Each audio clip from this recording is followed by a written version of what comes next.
Olá, gente. Estamos aí ao vivo mais uma vez. Bom, quem estiver gostando aí das lives, né? Deixei aí o link na descrição do vídeo. Dá uma olhadinha lá. Segue lá no YouTube, né? Vocês estão vendo que os vídeos são bem amador mesmo, assim. A produção é bem péssima. Eu não tenho paciência para nada disso. Mas a ideia é trocar uma ideia. A ideia é o conteúdo mesmo, né? Eu prefiro, em vez de me ater com uma superprodução, eu prefiro me ater a ter um conteúdo de qualidade, tá bom? E segue lá então, assiste lá os vídeos para se vocês estão gostando. Gente, vocês viram o tema do vídeo de hoje, né? Então o tema do vídeo de hoje é a falácia do livre mercado, a falácia do liberalismo. Outra coisa, hein? Vocês viram a barba, hein? A maior barba que eu já deixei na minha vida. Vou bater meu recorde, hein? É a barba da quarentena. Por mais que não exista mais quarentena. Então, o tema do vídeo de hoje é a falácia do livre mercado ou, né, a falácia do liberalismo, né, do liberalismo econômico. E por que uma falácia? Porque porque eu vou dizer aqui para vocês, eu vou procurar construir uma narrativa de que isso, na verdade, nada mais é do que uma mentira. Em que sentido que é uma mentira? Eu vou pegar o exemplo prático de que nós estamos vendo hoje no mundo, né? Os Estados Unidos está ameaçando, uma hora fala que vai, volta atrás, enfim, mas está ameaçando proibir os aplicativos chineses, somente o TikTok, né? Então ele está proibindo aí. E aí eu vou trazer uma reflexão aqui, que é o seguinte: eu já ouvi muita gente dizendo que a China é uma ditadura. Dentre outros motivos, é porque lá o governo chinês, não é verdade? Limita o acesso dos cidadãos chineses à internet. Então lá não existe Facebook, lá não existe Instagram, lá não existe WhatsApp, se eu não me engano. YouTube lá é extremamente limitado, certo? São só alguns conteúdos, tá certo? Que lá as pessoas têm acesso, né? E eu sempre ouvi dizer, lá a China é um país autoritário, lá é uma ditadura, dentre outros motivos, porque eles limitam o acesso do cidadão à internet. Agora a pergunta que eu quero fazer é: o governo americano, né, o poder executivo, né, então na figura de Donald Trump, quer limitar o acesso dos cidadãos americanos a aplicativos de um país estrangeiro, no caso, o país chinês. A pergunta que eu digo é: a partir de agora, então, os Estados Unidos pode ser considerado uma ditadura? Né? Se a China, né, dentre os motivos, né, que faziam a China uma ditadura, muita gente dizia que lá as pessoas não têm livre acesso à internet. E realmente não tem. Não tem. A pergunta que eu digo é: nos Estados Unidos o governo está ameaçando a mesma coisa. Logo, os Estados Unidos então se tornou uma ditadura? Acho que não. Ah, e nem acho que a China é uma ditadura, certo? Acho que esses conceitos são extremamente vagos e eles servem aos interesses de momento, tá certo? Então acho que a gente tem que se atentar a esses detalhes, né? Portanto, o que eu vejo é o seguinte: livre mercado para os outros, mas no centro do domínio capitalista, que seria então Europa e Estados Unidos, lá não tem nada de livre mercado. Lá você tem um Estado extremamente poderoso em que a todo momento impõe limites e restrições à população, impõe limites e restrições ao livre mercado, ao mercado, enfim, na economia de maneira geral. não é verdade? E dentro desse mesmo raciocínio, eu queria trazer uma questão que é muito importante, né? Ah, eu ouço muita gente dizer assim, na o comunismo, não é verdade? E aí eles pegam sobretudo hoje os principais exemplos, né? Então você tem ali a China, você tem a Coreia do Norte, você tem a própria Cuba, não é verdade? São os países de fato comunistas, digamos assim, né? Eu vejo muita gente na grande mídia, na imprensa tradicional e tal, dizendo o quê? Ah, o comunismo, não é verdade? Comunismo e ditadura são basicamente a mesma coisa, né? E o liberalismo não. O liberalismo é democrático, o liberalismo faz com que as pessoas se desenvolvam de maneira democrática, faz com que as sociedades avancem de maneira democrática, né? Mas eu queria trazer uma questão, que é o quê? Vamos pensar quais foram os momentos em que o capitalismo mais se desenvolveu? Quais foram os momentos em que o coração do capitalismo mais se desenvolveu? Foi no período chamado Belle Époque. Depois vocês colocam lá no Google, colocam lá Belle Époque, vocês vão ver. É entre o século XVIII, desculpa, entre o século XIX e o século XX, até a Primeira Guerra Mundial. Nesse momento, o capitalismo avança muito. O capitalismo europeu, o capitalismo americano avança. Depois você tem o chamado período de ouro, que é o quê? O fim da Segunda Guerra Mundial. E veja que interessante. A gente sempre aprende o quê? Que o capitalismo, né? Então, os Estados Unidos e a Europa se desenvolveram de forma democrática, não é verdade? As pessoas avançaram na sua qualidade de vida, mas de uma maneira democrática. Acho que não, né? Acho que não. Por quê? Enquanto esses países se diziam democráticos nos seus territórios, esses países estavam colonizando outros. Você está entendendo? Então é claro que a França se desenvolvia. Eles estavam colonizando a Argélia, que até que é o país do Zinedine Zidane, não é verdade?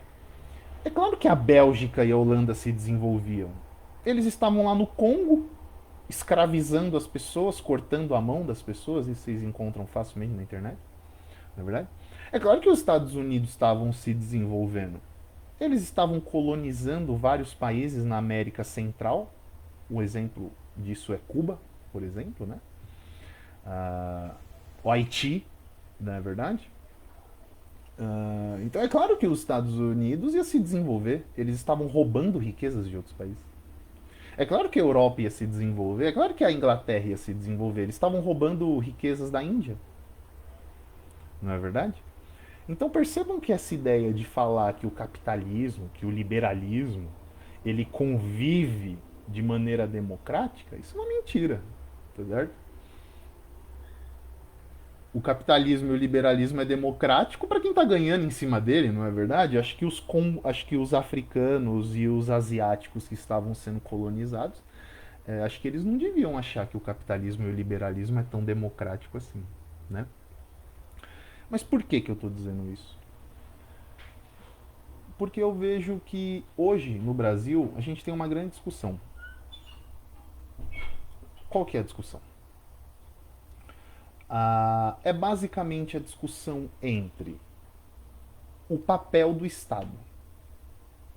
O Estado, na verdade, a gente tem muita fumaça. Então, né, o pessoal fica falando, e o fascismo. O atual governo não é fascista, certo? O Bolsonaro não é fascista, certo? Ele tem uma tática de mobilização de base fascista, certo? Mas ele não é fascista, certo? Dentre outros motivos é que ele nem sabe o que é fascismo, você tá entendendo? Mas ele é bem orientado por esse cara chamado Steve Bannon, que estava preso aí e tal. E eu vejo muita. Então, querem criar uma espécie de uma briga entre democracia e fascismo. Não é verdade? Ou uma briga entre tolerantes e intolerantes. Tudo isso é fumaça, certo? Tudo isso, como eu gosto de dizer, é para distrair os distraídos. O debate que está colocado hoje no Brasil é um só. Qual que vai ser o papel do Estado Nacional, certo? Qual que vai ser o papel do Estado na vida e no desenvolvimento econômico da sociedade brasileira?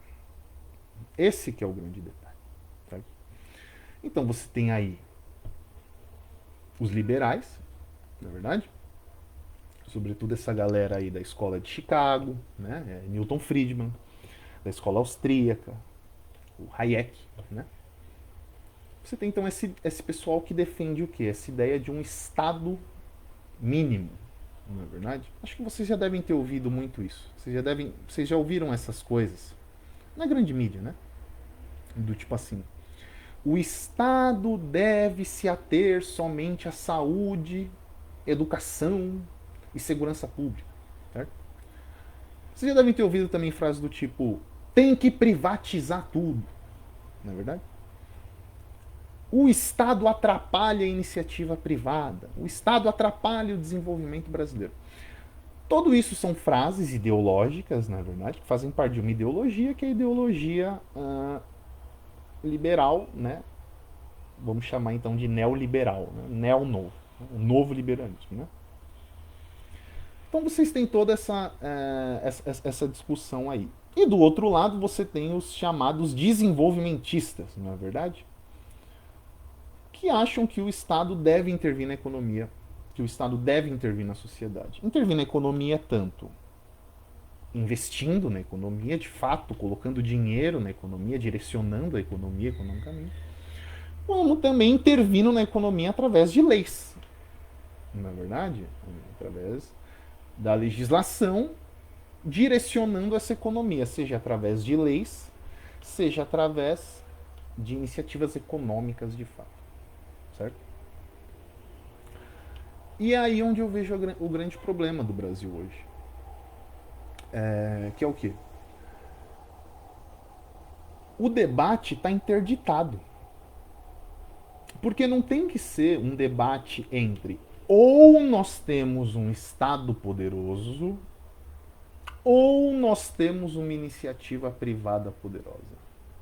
Certo? Eu não acho que a gente tem que usar o ou. Eu acho que a gente tem que usar o e. Vocês compreendem? Todos os países que se desenvolveram no mundo, estou falando países capitalistas, bom? E não capitalistas também, certo? Todos eles têm uma característica em comum. Uns são mais democráticos, outros são mais autoritários, tá certo? Mas todos têm uma característica em comum, que é o quê? Estado forte e, não é ou, é e iniciativa privada forte. Ambos juntos. Ambos em cooperação.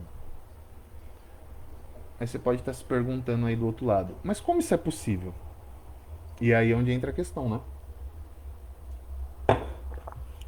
Como isso é possível? E eu digo para vocês, o Brasil é um dos principais países do mundo que mostra que isso é possível. Como? Vou citar aqui dois exemplos. Por que, que o Brasil é uma potência agrícola? Tá todo mundo vendo aí o agronegócio, né? Por que o Brasil é uma potência agrícola? Porque nós temos uma terra fértil,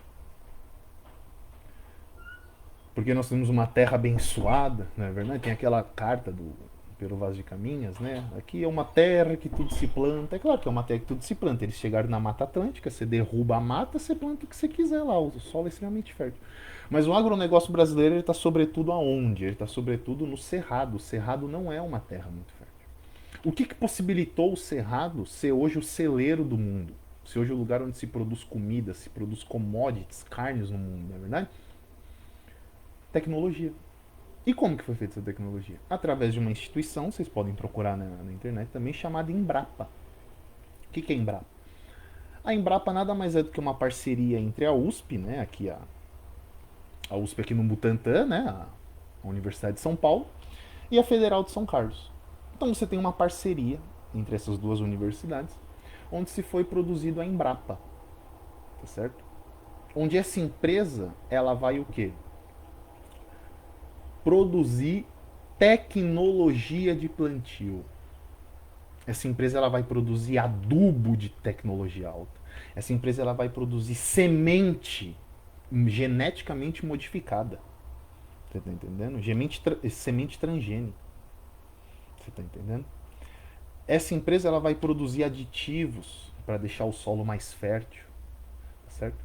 Portanto, o Brasil não é uma potência no agronegócio porque nossa terra é fértil, porque Deus quer. A gente é uma potência no agronegócio porque o Estado, em parceria com a iniciativa privada, desenvolveu tecnologia, tá certo? Um outro exemplo disso. Você tem a Embraer. Como que nasce a Embraer? Os brigadeiros da aeronáutica, tá certo? Falaram o quê? Nós precisamos ter uma universidade de excelência para que o Brasil comece a produzir avião, satélite, jato, míssil. A gente precisa dessa tecnologia. Vamos criar o quê? O ITA.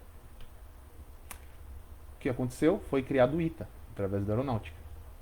Não é verdade? Depois, o ITA entrou em parceria com empresários. Desculpa. E o ITA, junto com o Estado, desenvolveu uma empresa estatal no momento chamada Embraer. Hoje a Embraer é uma empresa privada, o que não tem problema nenhum ser empresa privada. Certo? Portanto, você veja, o Brasil é um dos únicos países do mundo, se não me engano são 6 países no mundo, que produzem avião. O Brasil é um deles, tá certo? E como que isso foi possível o Brasil ter acesso? Ter acesso não. Como foi possível o Brasil desenvolver essa tecnologia? Através de uma junção estratégica do Estado com a iniciativa privada. Tá certo? Portanto, a gente não tem que entrar nessa falácia, a gente não tem que entrar nessa dicotomia de que ou nós temos um Estado poderoso ou nós temos uma iniciativa privada poderosa. Não! Todos os países no mundo se desenvolveram com os dois juntos: iniciativa privada poderosa e Estado poderoso. Você tá entendendo? Então, por isso o nome do vídeo, a falácia do livre mercado. Não é verdade? A falácia do liberalismo, em dois aspectos.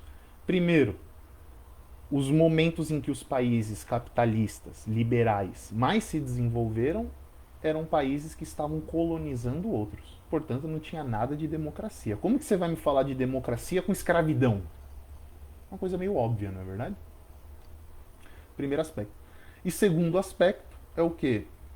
Não existe essa ideia de que para se desenvolver ou nós temos um Estado poderoso ou nós temos uma iniciativa privada poderosa. Não são os dois. Iniciativa privada e iniciativa estatal poderosa, certo? Isso é um tema muito legal, isso dá para bastante discussão, certo? Basicamente, o que eu trouxe aqui para vocês foram duas concepções teóricas. A primeira, né, essa reflexão sobre os estados liberais